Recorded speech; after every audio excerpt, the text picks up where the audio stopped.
Hey, what's up guys?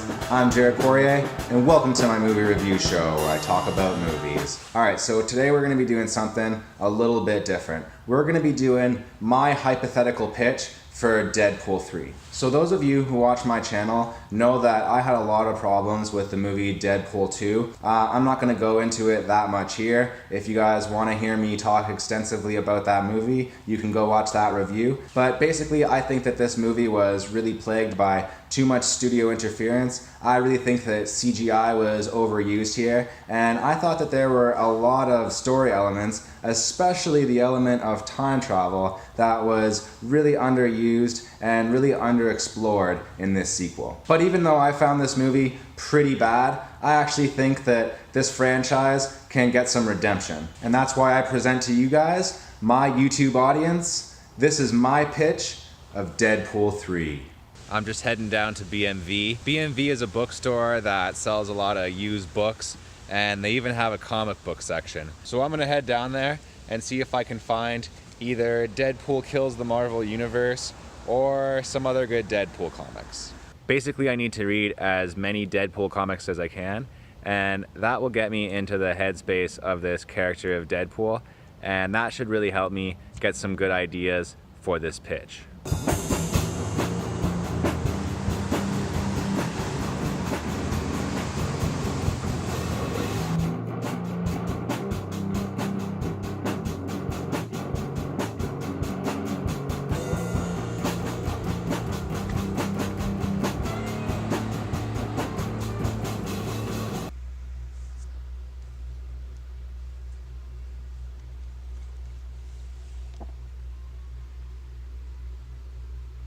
So I found exactly what I was looking for, and now we're going to be able to come up with some really good ideas for this pitch.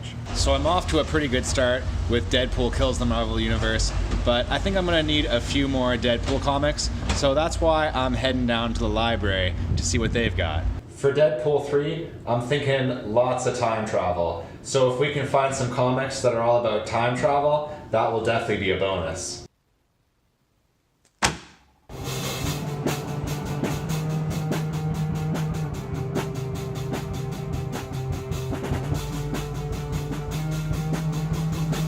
Oh shit, this lady lost her cat. Well, if you see this lady's cat, then hit her up. Alright, so my research into the character of Deadpool is going very well. I think that I'm really getting to the essence of what makes Deadpool Deadpool. And when you get right down to it, who is Deadpool? Well, he's horny, he's funny, he's incredibly violent, and he doesn't give a fuck about anybody. And the reason why he doesn't care about killing people, and this is something that Deadpool 2, in my opinion, got very wrong. In Deadpool 2, Deadpool kills people because they're pedophiles or because they're human traffickers or drug dealers or whatever. That's not the reason why Deadpool should be killing people. In the comics, Deadpool can kill because he knows that he's in comic books and he doesn't care, and that should be the same in the movies. Deadpool knows that he's in a movie, and that's why he can kill people indiscriminately. He doesn't care about that universe. And the other thing that I'm beginning to realize is that I just don't think that Deadpool functions that well as a hero.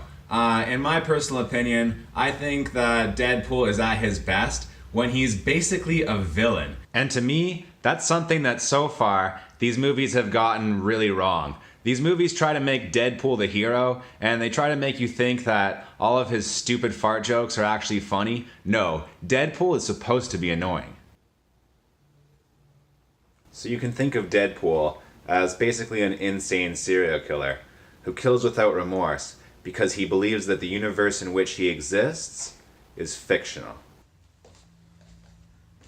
Alright, I've read a stack of Deadpool comics, I've seen both Deadpool movies, and I've seen every single X-Men film. That gave me a lot of ideas for my script, but I wasn't done there. I had to consult the experts. So I got in touch with my fellow YouTubers, Ashley Peshel and Colin Horton, and I was lucky to get these guys on my channel because they are experts in the Deadpool comics. And like me, they've also read a lot of other Marvel comics as well. So I had the opportunity to run all my crazy ideas by those guys, and they helped me construct what I think is an excellent concept for Deadpool 3.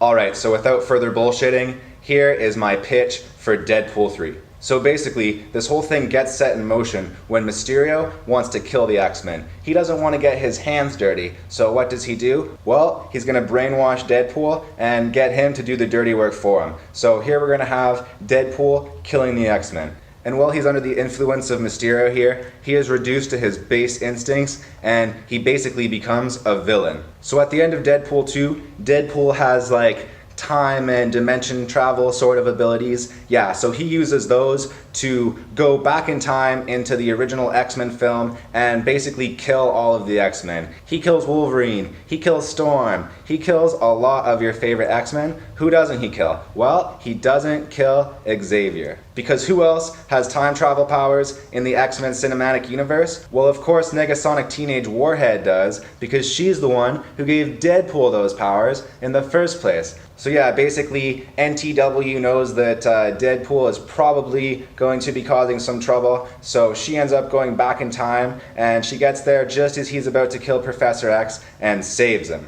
So then Deadpool is left with nothing to do. He can't hunt down those X-Men. He doesn't know where they are in the time stream. So what is a Deadpool to do? Well, I guess he's gonna have to travel through time and do a whole bunch of awesome shit. So here you can have Deadpool going back in time, you know, maybe visiting some ancient thinkers, some ancient historical figures. Maybe he goes and kills Aristotle. Maybe he goes and kills Napoleon. Maybe he can like hang out with Henry VIII. Maybe he accidentally ends up killing him as well. Another thing that I thought would be pretty good, this would probably be one of the most expensive parts of the movie, but I thought it would be pretty fun if he could like go back in time to like dinosaur times, get a dinosaur, he brings it back to like LA in the modern times and the dinosaur just starts eating people. I think that would be pretty fun. And then maybe at that point you have Cable show up. Of course, Cable is in the comics kind of the protector of the time stream. People who are participating in time travel and mucking things up, Cable will usually come and stop you. So here we're gonna expect Cable to do that. He shows up, he's like, Deadpool, come on man, what are you doing? Like, this is ridiculous. I know that you like to do some crazy stuff, but there's you got a dinosaur here, he's killing people, like this isn't funny. And then maybe he's gonna have a quick showdown with Deadpool, and Deadpool's just going to cut his head off. That's what's going to end up happening here. So in addition to all the other X-Men that Deadpool has killed in this movie, you can add Cable to those ranks. Okay, we're almost there. I'm pretty excited because we are getting to the climax of this movie. So just as Deadpool is finishing off Cable, the rest of the X-Men that he hasn't killed so far end up showing up. So we've got Negasonic Teenage Warhead showing up with Professor X, and who is joining them? Well, none other than X-23, Wolverine's daughter. So we see that X-23 is pretty upset here. Deadpool has actually killed off her dad before he even had a chance for his own franchise. So she's just pretty pissed. And there's going to be an epic showdown with Deadpool here. Oh, one thing that I forgot to mention. So all of the X-Men who are coming now to stop Deadpool, they've been chasing Deadpool around through time as he's been going around and killing historical figures. So they're going to be all dressed up in like different types of dress, different regalia. They might have some old tattered kind of caveman wear on, and then also some like stuff from the future. So I was thinking it would be pretty funny, you know, they have like some big arm pads or like big future hockey equipment looking stuff. And Professor X, instead of being in a wheelchair, he could be in like a mech suit. But anyway, there's going to be a big showdown with Deadpool here where you can see each of these heroes using their powers, blah, blah, blah. A little bit of CGI money we're going to have to spend there on some lasers and stuff. And in the end, the X-Men are able to subdue Deadpool, but I don't think that we can really have them kill Deadpool here. Number one, I don't think that fans would really stomach that. It's not something that I also really want to do here. I want to have fun with this movie. I don't want to make it something like Ultimatum, which is just like callous and brutal. So I'm not going to say that we're going to kill Deadpool. What we are going to do is to Deadpool a fate that is worse than death. So I was thinking that it would be great if you take Deadpool here and instead of killing him, they basically dress him up like the version of Deadpool from X-Men Origins Wolverine. Which, oh, that is the greatest insult to Deadpool. Truly a fate worse than death. And yeah, so at the end here, we're gonna give Deadpool a bit of a chance to redeem himself. So basically the X-Men are gonna take their new X-Men Origins Deadpool here, and they're gonna put him on ice. They're gonna put him in some type of like container, and they're gonna freeze him and basically give him the opportunity for Mysterio's spell to wear off, and then Deadpool can come back, like, let's say 150 years in the future, and maybe he wakes up, he sees some kind of criminal activity going on that now that he's not under Mysterio's spell anymore, you know, he's getting some of that like hero potential back, and he wants to do something about that. He wants to stop that crime, and here we have Deadpool's classic red suit sitting here, and the movie ends. X gon' give it to you. Fuck waiting for you to get it on your own. X gon' deliver to you. So Fox executives, again, if you guys are out there, if you guys dig this idea, I'm going to be further developing this script. So if you guys are interested, definitely hit me up. I will put a link right here. That's my email address. Go ahead, send me an email and we can talk. But other than that, to all my viewers out there, I would like to thank you guys so much for watching. I love you guys, and I will see you guys next time.